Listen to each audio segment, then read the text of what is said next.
because it will be on a YouTube, dear people, so you can also listen to that later on. So here in Berlin is Dagna Gmitrowicz, a member of consortium Accessible Forest, where we created educational materials. We were working with migrants and also with people with refugee experience, and therefore we approach one of the institutions who is mainly working with those people, and I'm very happy and glad having next to me Christoph Braun. Would you like to introduce yourself? Yes, hello Dagna, thank you very much, and thanks for having me. Thanks for everybody in this lovely morning. I enjoyed listening to the conversations very much. It was very helpful, very eye-opening to see how the pathways to nature are gone within different areas. My name is Christoph Braun. I'm the co-manager of Berlin Home for newly arrived people, mostly refugees, and I'm working for the organization called AWO. AWO is quite a big social welfare organization in Germany. It has its roots in the working class movements from the 19th to the 20th century. And it stands for Arbeiterwohlfahrt, a German word, which means nothing else than workers' welfare. So I am working for AWO Berlin Mitte. 600 people are working for our organization in the fields of refugee work. We have 2 daycare homes for elderly people. We have 2 women's houses and a lot of kitas, kindergartens. Yeah. Thank you so much, Christoph. And by listening maybe to your introduction, I could tell you that addressing you and your institution, it was not so easy inside of me because not being familiar with the topic of working with institutions, working with people with refugee experience, I would have my own imagination how they are functioning or how people behave there.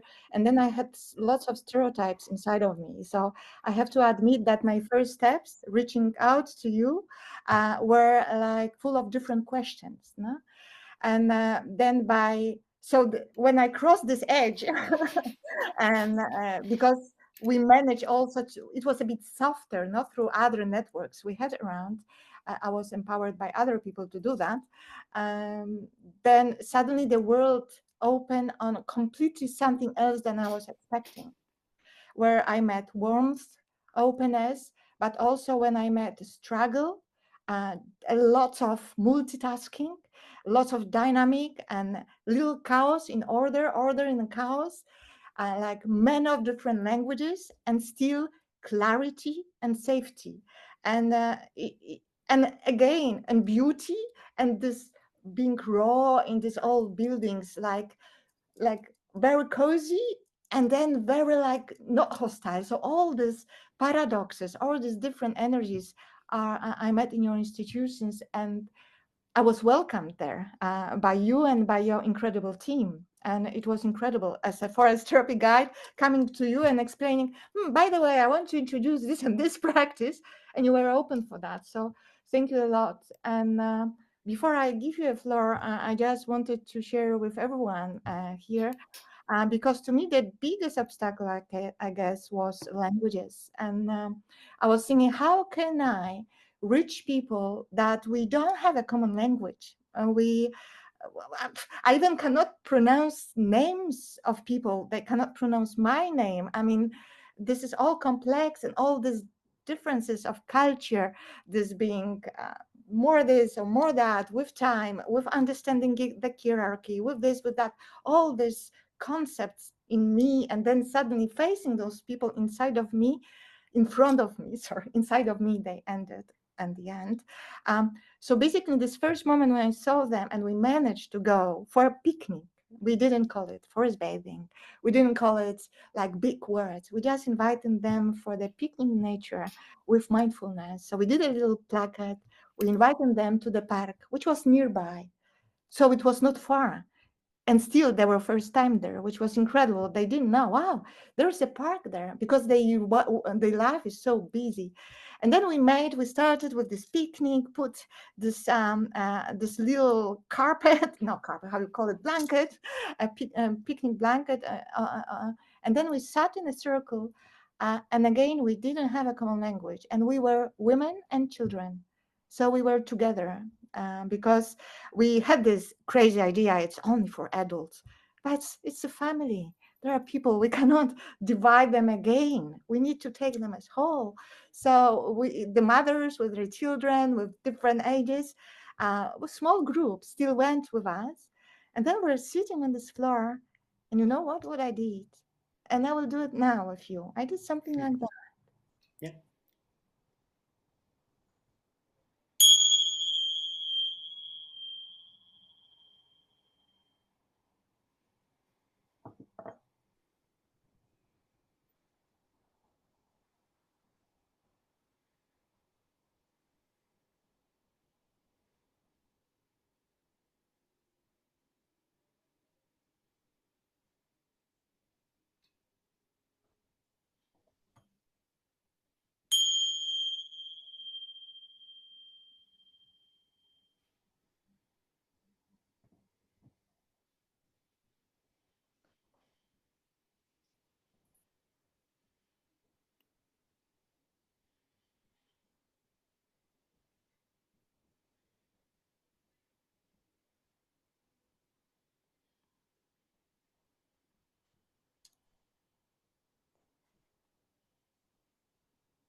And believe me, everyone was quiet in the circle, and everyone was following what I was following, and then nature was synchronized with us, and all my prejudice, stereotypes, everything what I was afraid of disappeared, melted away.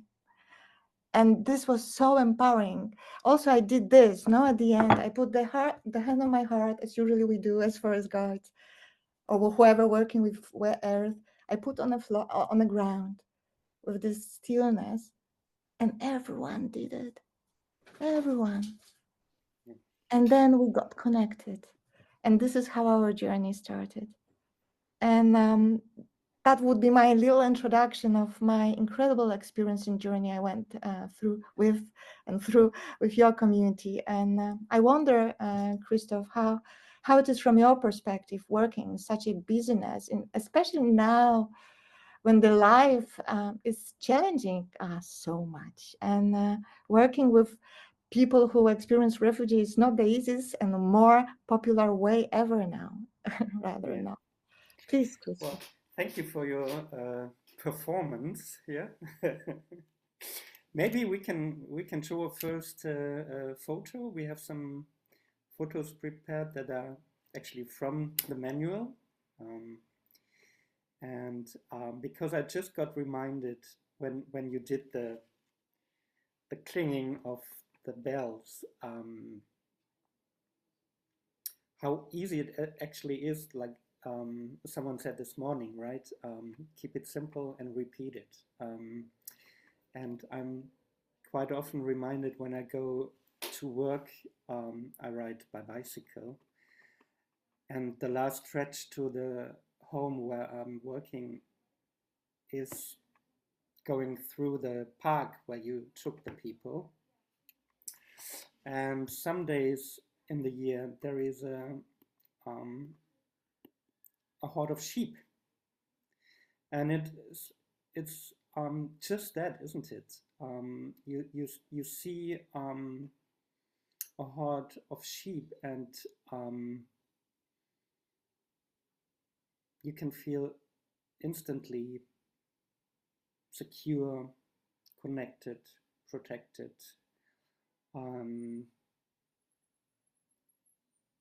it's that simplicity, I think, that it's worth making forests or other bits of unbuilt environment worth to enter, especially or also with groups that are especially vulnerable. So this note aside, I would like to start explaining why I am working and what kind of work we do, because the structure I will give you will already tell you a lot about the living conditions of the people that we home, that we give shelter to, because it's a very unusual, it's a very artificial situation, and also a situation that brings a lot of hierarchy just by the structure. So just yesterday we had a whole day with the refugee home managers of AWO Berlin, and the structures are so strong that we needed to remind ourselves that we want to work with the people, not just for the people. But the structures that are giving can be so, yeah, can prevail the everyday life, that we really have to actively remind ourselves to do that. And I think like this kind of low barrier nature immersion is a very good way for all sides to get out of this regulated system. So we are a refugee home in the Berlin part of Lichtenberg, which is northeast Berlin, and we have a capacity of 390 people. At the moment we host about 350 people. We might be full very soon though, because the biggest Berlin refugee home is about to be closed, which is a good thing, because that's Tegel Airport, and it has very bad living conditions. So we are ready to be full within the next 1 to 2 months. Our home,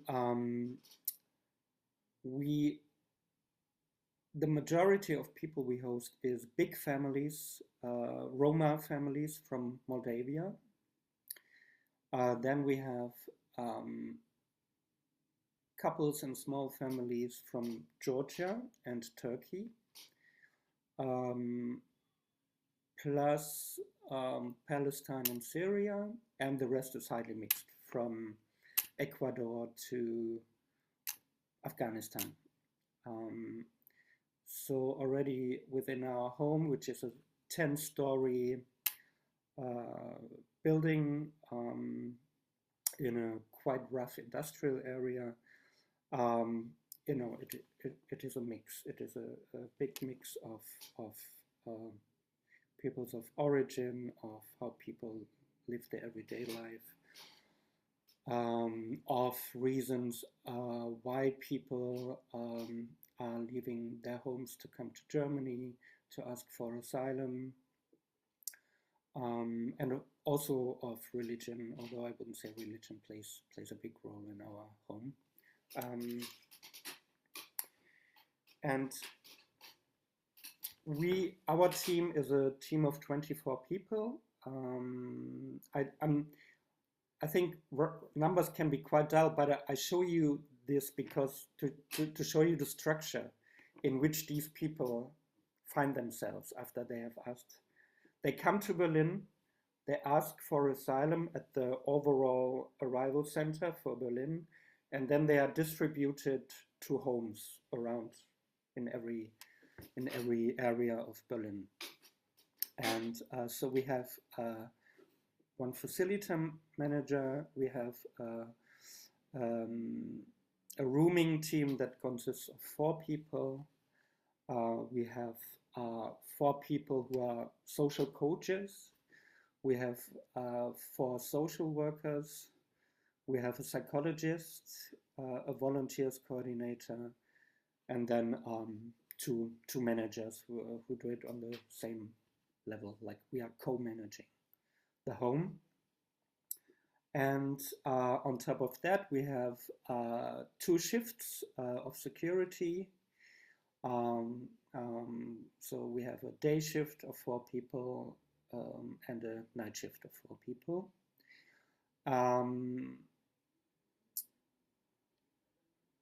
And people come to our place.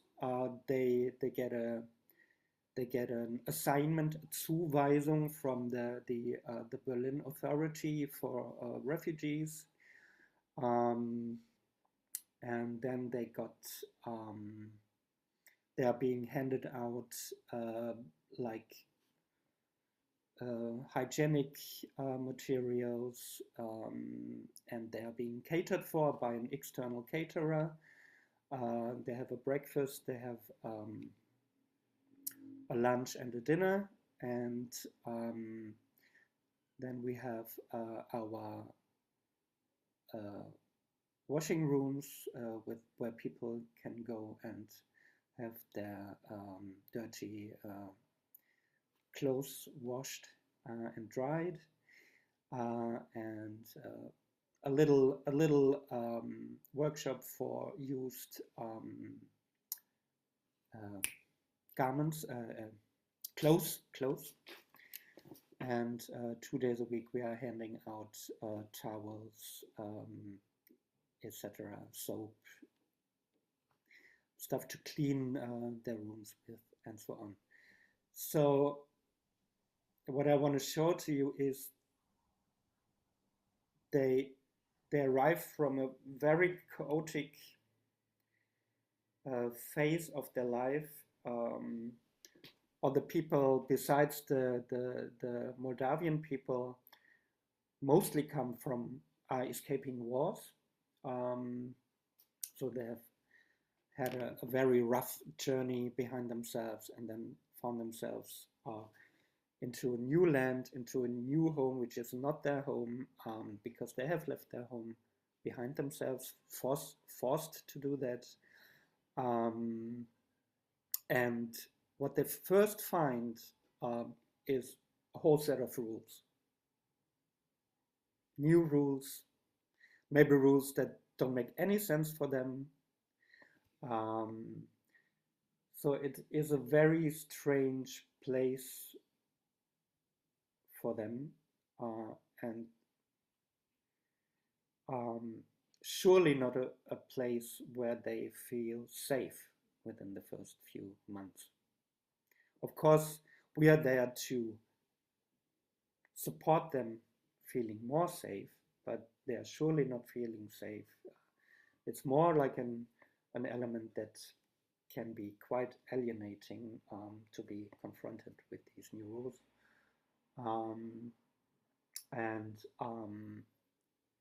I mentioned an exception, which are the Moldavian families. Their reason is different. They are Roma, so they are highly discriminated against in the land where they're coming from.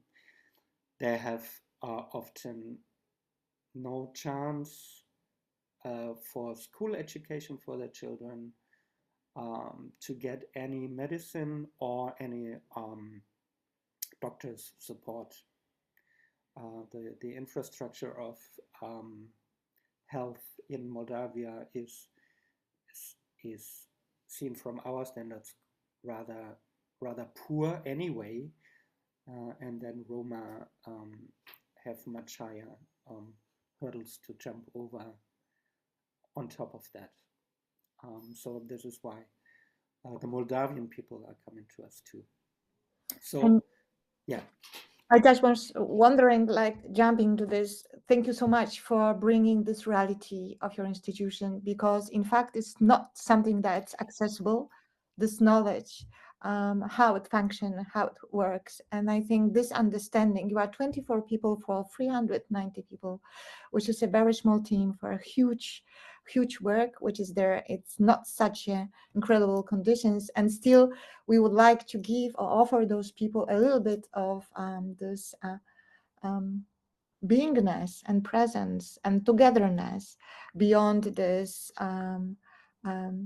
tough and unfamiliar space. And this is what happened really when, thank you for bringing this forest bathing to your institution. Because those women that were joining us, because we're only women with children and a lot of women with children, which is incredible. They were coming back from a walks, which was, again, I must remind you, it's just a park, which was just next to it, to the institute, like basically 10 minutes walk, with a completely different sense of presence. And even they could not communicate, because in the circle, their women didn't know one language they shared together. They were looking at each other, taking together the things to push or take, and helping each other by making a picnic. And somehow this experience, even in the rain, I remember once we went in the rain, and I was so surprised. Oh my God, it's rain! That's disaster! It's really terrifying. The rain is terrifying. Uh, Of course not.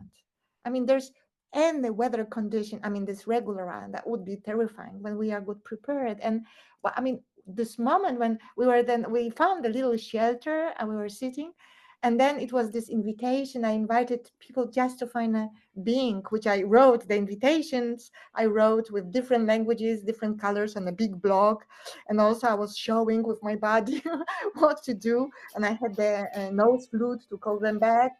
So all these things like clarity and easiness in language, I tried to embody in there. And then rain started, and those women didn't want to come back. They were enjoying so much. And I was looking at them and said, oh, look, Jabel. Jabel was next to us, was one of your pedagogues. And she was like, look, they're really enjoying the softness, the beauty, the calmness.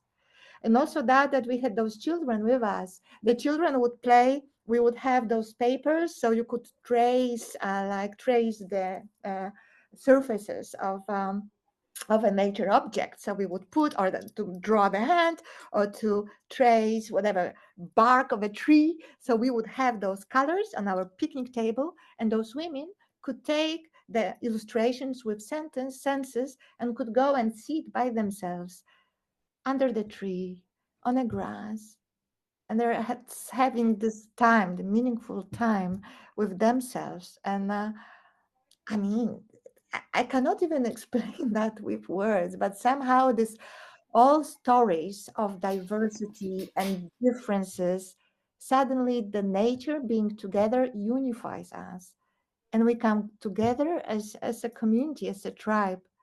That was my feeling. Just this is what I can share with me and like with you my story. I just wonder, does it resonate this process with you, or does it make sense at all? Do that in this kind of institutions? Is there a space for it? What do you think?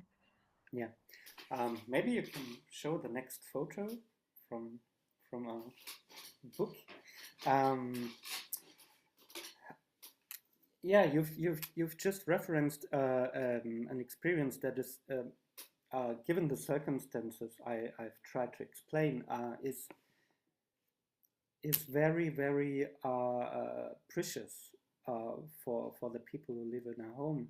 And since we are a family home, these moments are especially rare for the women. You know, we have a lot of big families with 4 to 6 children in our home, and we have a lot of young mothers. We have a lot of women who are, let's say, 16 and already have 2 children.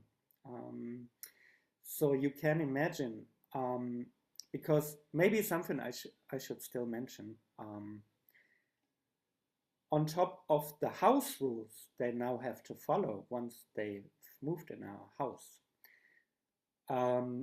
the everyday life of newly arrived people in Germany consists of a lot of things they have to do, like legally, just to make sure they have a chance to get the asylum. They have a lot of assignments they need to go to with the Berlin authority that hosts refugees, or for the federal German authority that is dealing with immigration. They have they need a lot of counseling. They need to see about the status of their passport and so on. So outside of the house, these kind of new rules that you first have to internalize, and with all the experience you just freshly had, and which is often linked to trauma, it's an everyday life full of laws and rules to meet, and often the man would be away in legal work or not. So women often find themselves the whole day long having to care about their children, making kindergarten applications, school applications, and so on. So something like this, you just see the photo, like a whole afternoon. Nowadays we would call it me time, yeah. This new notion, just time for myself that is not linked to, that doesn't need to be productional, that only needs to be creative if I want it to be creative. This is such a very rare and special moment. So it's highly valued, and I think from the start, when you introduce these walks, together with our volunteers coordinator Jabel, it was a moment that was very supportive for the women in our home that were able to take part individually, but also in forming a group. You know, we now are running regular women's cafes.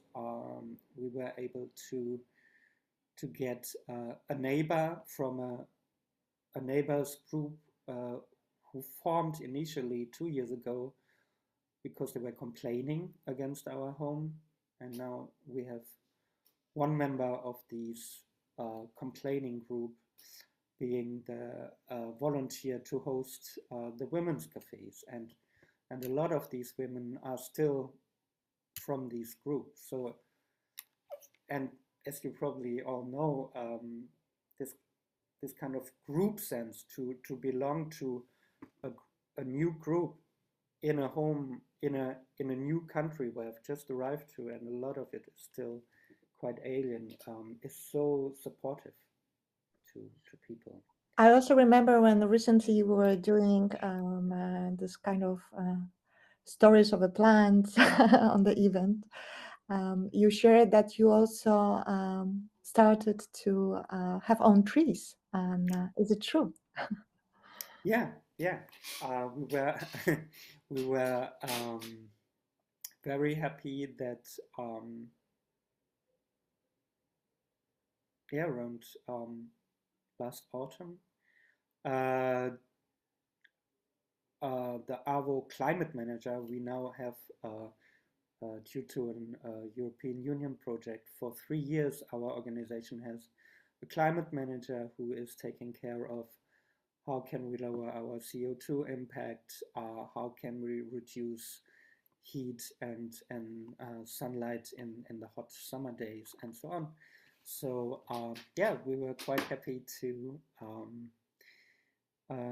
get planted around our house 3 linden trees and 2 oak trees, to especially to give to reduce bright sunlight, but also, you know, it's beautiful to see how they've grown already. And I mean, this year's weather was a very good weather in Berlin for trees to grow. Thank you for sharing that, and which brings you brought this topic, which very often when I was thinking about the refugees and then consulting with the other people working in this institution, the topic of trauma comes, right? So these bad experiences of people, the traumatic experiences from in their biographies, and then again coming this experience in the nature, which again is as open as possible, as simple as possible, and as embodied as possible. Because what I notice also in other contexts, working with war trauma people in another country, this embodiment, like really sitting on the ground, allowing to smell, to feel, to taste, and to listen. This is something what's make your stress is calming down and you are arriving to present moment. And then why I'm saying that, because many people, there were not many, some people saying me, you are crazy working with people with refugee experience, bringing them to nature. They have trauma with nature. Why you do that? It should not happen. It's not true. Of course, some people would have, but generally, where it's a safe environment and you just allow people to sit and connect, it works, isn't it? Or it's just my imagination? No, and I'd like to add that I'm not a psychologist and I'm not an expert on trauma, but I've been working with traumatized people since about 14 years now, and what I would add to what you just said is, I think a big advantage of this kind of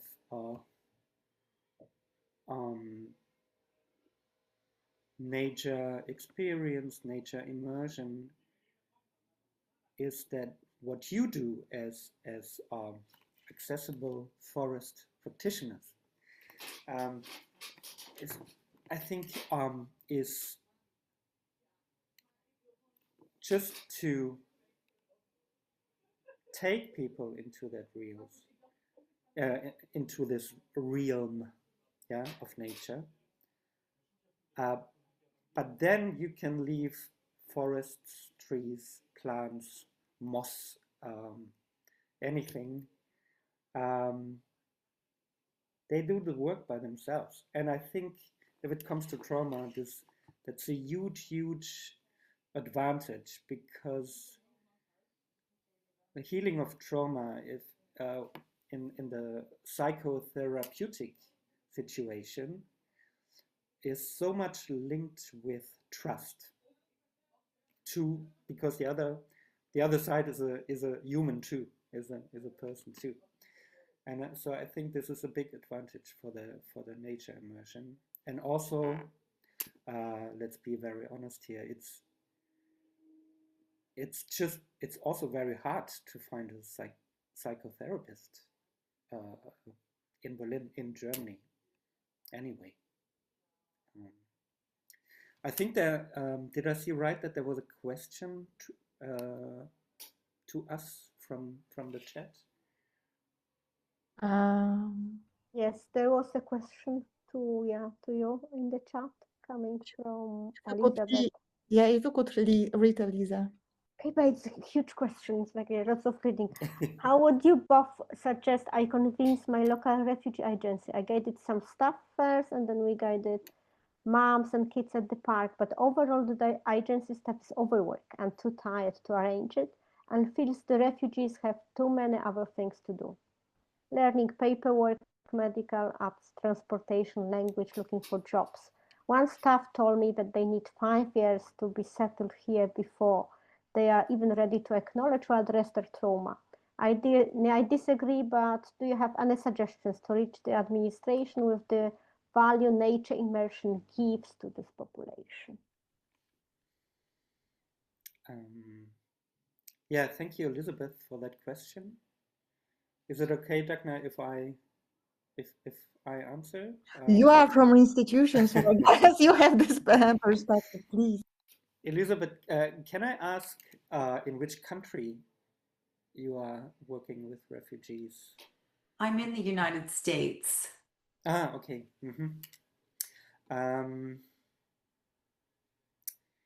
Well, maybe we should have a talk on your question afterwards, because as I said, I can't tell you if where this number of 5 years need to be gone before you are addressing your trauma. I think I would doubt it for a start, because it sounds far too like a box for me to be ticked, like trauma after 5 years, like start dealing with it. But you know, I would say it meant that it took that long for people to feel finally settled and safe enough to begin that work. But I would love to talk with you after. Thank you very much. Yes. And thank also, you for all of you for any good thoughts that you can send our way, because it's really brutal here right now. Yeah. We do. And maybe to answer it on a superficial level, I would say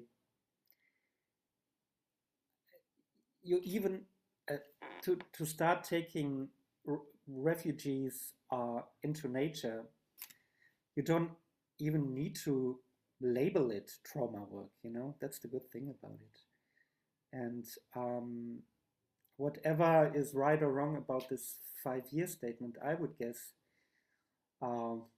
it already the first excursion may be a crack, may produce a crack where a little light comes in, to quote that Leonard Cohen song.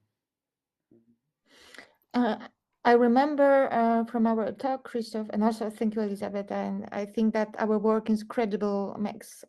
It's not an easy one at this moment in the world, because let's not go there.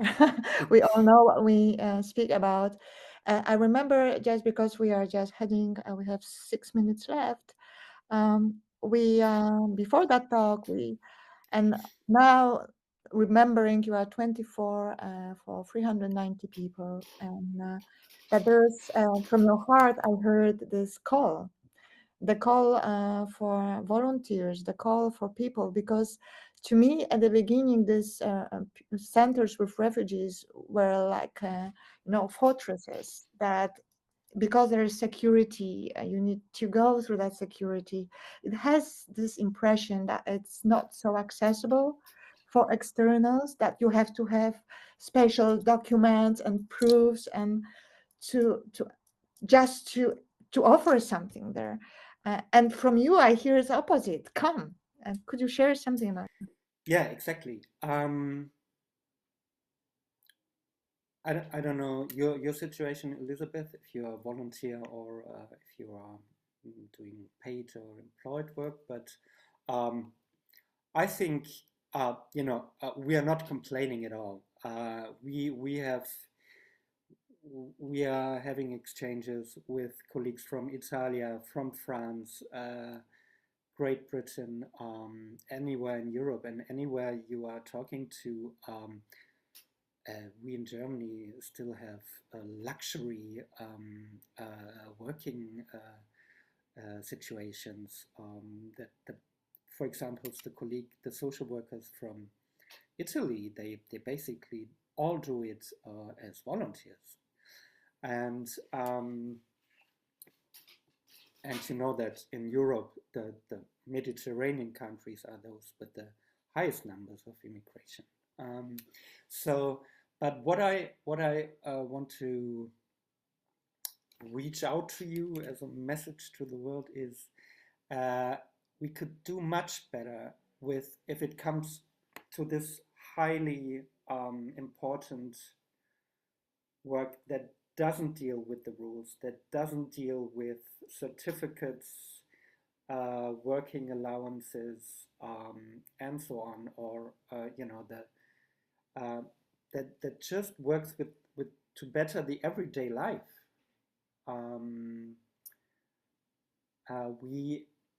We could need much more volunteers. We could do much better work concerning people's lives, how they actually live every day, and we could contribute much better to their well-being. We had a huge wave of solidarity with refugees from 2014, 2015, when a lot of people escaped the Syrian wars in 2015 following. There was a huge wave of solidarity and a huge wave of organizations that were just built by volunteers for refugees. And this went on, and it grew and it grew. And then we had COVID. And COVID was a big marker to stop many processes, and processes that were linked to us. And after COVID was gone, and the usual everyday life started again, we found ourselves as any sports club in Germany, as any, I don't know, whatever organization that is dependent on volunteers' work, we found ourselves with far lower numbers of volunteers. And so this would be my call. You know, if don't be afraid, and also, as I said at the beginning, we have to remind ourselves we are working with the people, not for the people. But if you volunteer, you will get to know the people, and they won't remain a kind of abstract figure or a stereotype that you see on the internet, on the social media, in the TV news. Thank you, Christoph. I would like to hear Mark. Still, we have 1 minute. So Mark, please state your question, and then let's see how can we answer quickly, and then we finish. Thank you. I am a forest therapy guide, as most of people here, I suspect. And I wonder, I've guided forest therapy walks with different types of vulnerable people. And I wonder to what extent you think should forest bathing guides should know the needs or diagnostic characteristics of vulnerable populations, like, for example, refugees. Maybe they are not fully included in the course, in the formation. But to what extent? Because for the example of Dagna, maybe, and for always also my own experience, as the method is trauma informed and very open, maybe it's not full necessary to know to what extent do you think this should know as guides, as forest therapy guides. Thank you, Mark, for your question. I would like to reduce like the set of thoughts. Like, I think nature immersion is quite like people who have issues with traumata in refugee homes, they will stay away anyway. You know, we don't force anybody; they don't have to do it. You don't force anybody to take part. Of course, it will always be helpful if you are talking with people who are working with those people. For example, refugee home managers, or their volunteers coordinators, or their psychologists. But in general, I think it's rather self-driving, and people will stay away if they have any issues concerning the forest, the park, and any creature living there. Thank you. Thank you so much. I'm with a respect to time and also the well-being of a breaks in between the sessions. Christoph, thank you so much for such a meaningful conversation, and thank you everyone following us. And that's it. I guess I give floor to you, Elisa. Yeah, thank you, Dagna. Thank you, Christoph. It was like insightful and in the moment also very touching. I invite you for a break.